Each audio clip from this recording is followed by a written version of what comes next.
भाजपा नेता और पूर्व मंत्री ननकी राम कंवर ने छत्तीसगढ़ में करीब 10,000 करोड़ रुपए के घोटाले का गंभीर आरोप लगाया है। उन्होंने इस संबंध में प्रधानमंत्री और गृह मंत्री को पत्र लिखकर पूरे मामले की सीबीआई जांच कराने की मांग भी की है। तो बता दें कि डीएफएम फंड में करीब 10,000 करोड़ रुपए घोटाले का आरोप पूर्व मंत्री ननकी राम कंवर ने लगाया है। बता दें कि विभिन्न जिलों में डीएफएम फंड से हुए करीब 10,000 करोड़ रुपए घोटाले का आरोप लगाते हुए ननकी राम कंवर ने कलेक्टरों की भूमिका पर भी सवाल उठाए हैं। उन्होंने कोरबा कलेक्टर पर एक निजी कंपनी को फायदा पहुंचाने का आरोप लगाते हुए जांच के दायरे में लाने की मांग की है।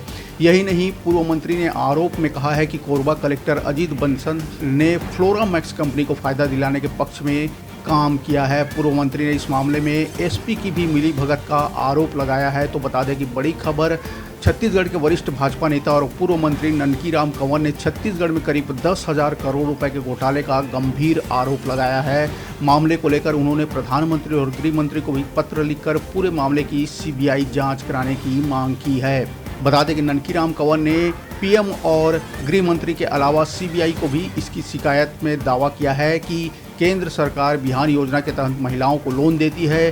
केंद्र की इस योजना में छत्तीसगढ़ में बड़ा घोटाला किया गया है और इस घोटाले से 40,000 से अधिक महिलाएं केवल कोरबा जिले में ही प्रभावित है। ननकी राम कंवर ने दावा किया है कि योजना के तहत रायगढ़, जांजगीर चांपा, बिलासपुर, महासमुंद, दंतेवाड़ा समेत प्रदेश के कई जिलों की महिलाएं भी शामिल हैं। तो बड़ी खबर बता दें कि छत्तीसगढ़ में करीब 10,000 करोड़ रुपए का घोटाले का आरोप भाजपा नेता और पूर्व मंत्री ननकी राम कंवर ने लगाए हैं और इसके मामले को लेकर सीबीआई जांच की मांग की है।